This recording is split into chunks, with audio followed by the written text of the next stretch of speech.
Kamayan natin. Wow.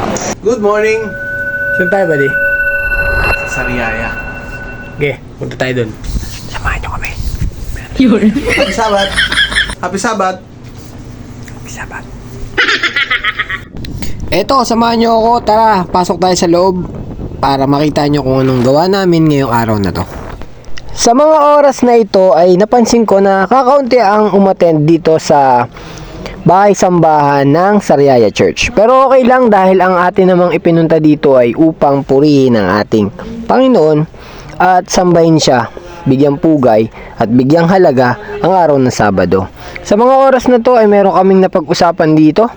Panoorin nyo na lang dahil napakaganda ng naging topic dahil talagang nagpaliwanagan ng isa't isa.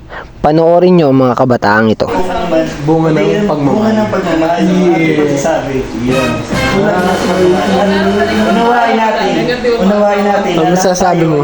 Usapang pag-ibig Sinabing perfection kasi. Ay, parang lalo tayo sa pag-achieve. Nandito tayo sa journey ng pag-achieve ng perfection.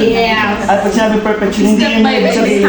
Diyan magaling ang Hindi ibig kabataan. sabihin na tayo ay hindi na tayo nagkakasala. Huwag po natin isipin na ang perfection, hindi na tayo nagkakasala. Parang hindi. Pag sinabing perfection, ito yung kahit tayo nagkakasala, inaamin natin tayo nagkakasala. Parang DCRM, ano? Ina-achieve natin yung perfection. Bagay, sinusubukan natin sa kahit anong pangyayari sa ating buhay. Sinusubukan natin maging matuwid. Bagay, lumalakad tayo sa katuwiran. Kahit tayo, siyempre sa pagdaan natin doon tayo matatapilok, tayo may Uy, Sabado mo yun, no? bato. Pero tuloy lang tayo. Yan. Huwag natin isipin na tayo ay perfect na agad. Kasi Yun! kaya sa journey ng perfection. At pagkatapos nga nating matalakay yung mga katanungan ng iba nating mga kapatid dito, lalo na ng ating mga kabataan, ay nagkaroon tayo ng pagdarasal upang mas manuot sa atin ang ating mga natutunan base sa pag-aaral ng banal na kasulatan.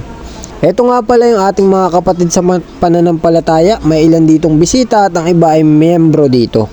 Maraming salamat kay Brother Joseph dahil pinaliwanag niya ng mas mainam at para mas maintindihan namin na ganito pala ang pagmamahal at kung gaano ka-perpekto ang pag-ibig ng Diyos sa mga tao. Kahit sobra nating kasalanan, mahal pa rin niya tayo. Hindi naman talaga yung tao ang ayaw niya, kundi yung mga kasalanan na patuloy nating ginagawa. Ganun din sa ating sarili at sa ating kapwa.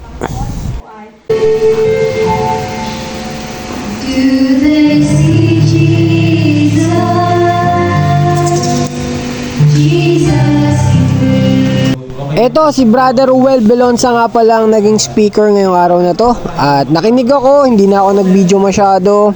Panoorin nyo na lang yung ibang kaganapan.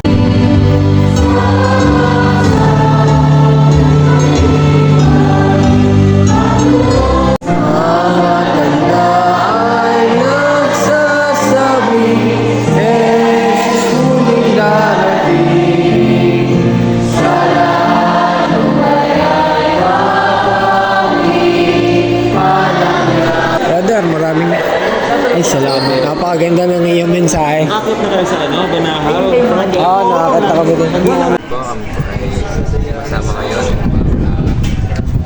Matagapin po ang biyahe yung pinagpinag sa amin. Ngayong tanghali nawa po.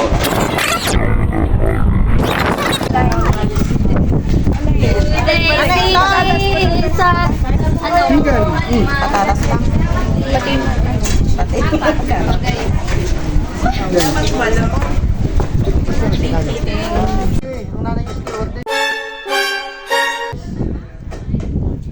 Steward isang nanay nung aking.